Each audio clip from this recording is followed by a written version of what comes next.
que não falta, eu vou te contar, nunca vi tanta pergunta sobre testamento, além de todos os papéis que eu tenho aqui para falar com você. Vamos lá. Roda. Se uma pessoa falecer e não deixar testamento, o que diz a lei sobre isso? Falecendo sem testamento, primeira observação, regime de bens. Sou casado em comunhão ou em separação para carimbar a meação, o direito do viúvo ou da viúva a eventualmente metade do patrimônio. A primeira questão é ver o regime de bens. Depois recebem os filhos, né? Naquela metade que é obrigatória, os filhos recebem o patrimônio. Então, sem testamento, o cônjuge recebe por meação, o herdeiro, o direito que ele tiver sobre a metade. E se for casado em separação total de bens, o cônjuge sobrevivente, viúvo ou viúva, não é meeiro, não tem metade, mas entra junto com os filhos. Então, mesmo na separação total de bens, o cônjuge que ficar passa a dividir com os filhos todo o patrimônio que sobrou, porque não há testamento. Mas isso precisa ser feito, de novo, lá no inventário. No inventário, que é o famoso inventário. Ou no cartório, extrajudicial, ou no judicial se houver uma briga. Agora é a vez do Luiz Fernando, que trouxe uma questão interessante.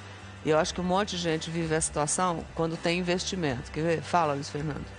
Minha dúvida é, eu juntei dinheiro a minha vida toda, durante o período com a minha esposa, a nossa conta não é conjunta, e se eu morrer ou ela morre, como é que eu acesso esse dinheiro? De quem? Como é que eu posso fazer para resgatar esse dinheiro? É um dos problemas da sucessão, porque na letra fria da lei, o dinheiro passa a pertencer ao espólio. Espólio é o patrimônio da pessoa que faleceu. Se denomina espólio. Juntem tudo. Se tiver um carro, uma bicicleta, uma casa alugada. O dinheiro também. E o dinheiro junta nesse bolo todo. Ninguém pode ir lá no banco e tirar o dinheiro. Não, não pode, a não ser com o alvará do juiz. Então, a gente acompanha casos que realmente as pessoas deixaram liquidez financeira e não conseguem movimentar, o que é um problema. Porque às vezes você tem conta para pagar do falecido, não é?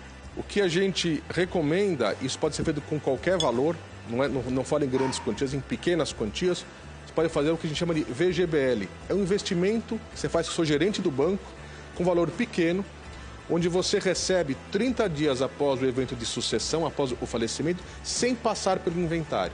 Então, hoje, algumas famílias preocupadas com esta situação que ele trouxe para nós, elas abrem um pequeno VGBL com pouco valor. Ao invés de deixar na poupança, você põe nesse VGBL. Que rende igual a poupança. Tem regras em cada banco, tem que escolher uma boa aplicação, mas é uma aplicação segura e você consegue receber esse ativo financeiro em 30 dias sem passar por inventário. É a melhor recomendação.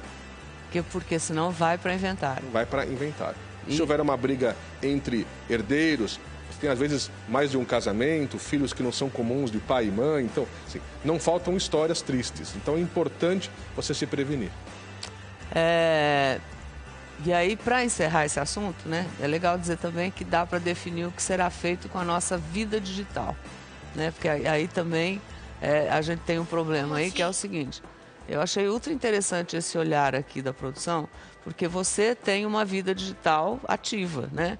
Com seus e-mails pessoais e profissionais, com a sua história toda, foto, tudo que você põe senha lá e ninguém entra, né? E aí, se a pessoa vai embora, seja na idade que for, né, aquilo fica lá. E aí, você não quer que outras pessoas acessem ou quer, né? Então, tem um jeito, né, agora, que você pode entrar em sites, né, que disponibilizam uma função para você, que a pessoa decide previamente o que deve acontecer com as informações armazenadas depois que ela morrer. O nome da função, na maioria dessas páginas, é gestão de conta inativa. E você pode, por exemplo, escolher que todas as suas fotos sejam destruídas depois de 3 ou 6 ou 12 meses de inatividade da sua conta.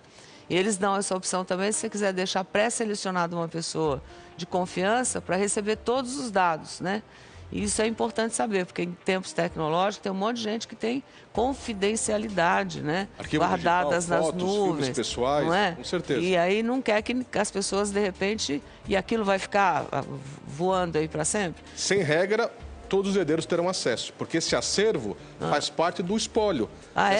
Porque o acervo é um patrimônio, as minhas fotos, os meus filmes, é um patrimônio que eu tenho. Esse patrimônio fotográfico, ele vai para os meus herdeiros. Ou digital, que é digital, na verdade, mas os documentos e tudo que estão lá. Você pode deixar em testamento também para quem ter acesso a esse arquivo digital. Ah, você pode escrever isso, porque senão qualquer pessoa da família... Da família que é herdeiro. É herdeiro disso também? Lógico. Ah! Salvo se você excepcionar em testamento. Olha que situação. Pensa bem na sua vida pessoal aí, no que você faz na sua vida digital. Pensa um pouco, né? E o que você disponibilizaria hoje, né, para as pessoas que você convive, que são a sua família, né? Ver o que você quer fazer com isso, porque também, imaginou? Aí vai embora e deixa uma encrenca aí para trás, né?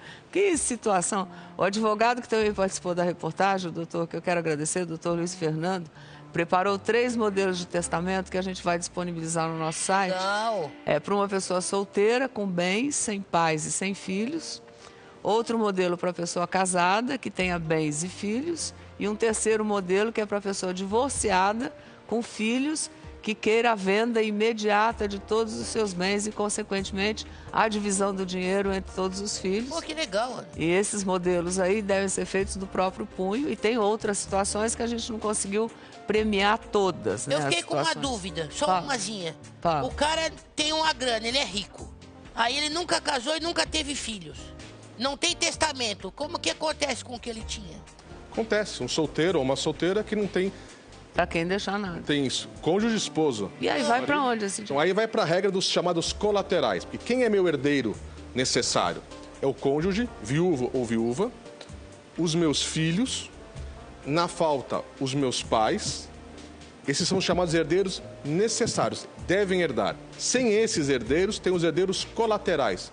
São os irmãos, os sobrinhos, os tios, os sobrinhos netos. Caramba! E esses herdeiros eu posso excluir por testamento. Eu não posso excluir por testamento esposa ou marido, filhos ou pais. Mas eu posso excluir os meus irmãos e os meus sobrinhos. Então, quem não tem família próxima, consanguínea, pode eventualmente escolher um único sobrinho. Mas tem que fazer no testamento. Tem que fazer um testamento. Agora, se não tiver ninguém... Ninguém, o Estado é o nosso herdeiro final. A chamada herança jacente. Né? O Estado ganha. O Estado recebe por falta de herdeiros. Ganha. Olha só, nossa, eu tinha tanta coisa para perguntar, um monte de perguntas. A gente vai tentar resolver esse assunto pela internet, que é o nosso endereço lá, www.globo.com/mais-você, tá bom? Doutor, a gente ficaria conversando uma semana aqui. Muito legal esse assunto, eu gostei. Porque tem muitas perguntas, mas muito obrigada de novo. Obrigado pelo convite, mais uma vez. Um abraço na família. Obrigado, querido. Todo o pessoal lá do escritório.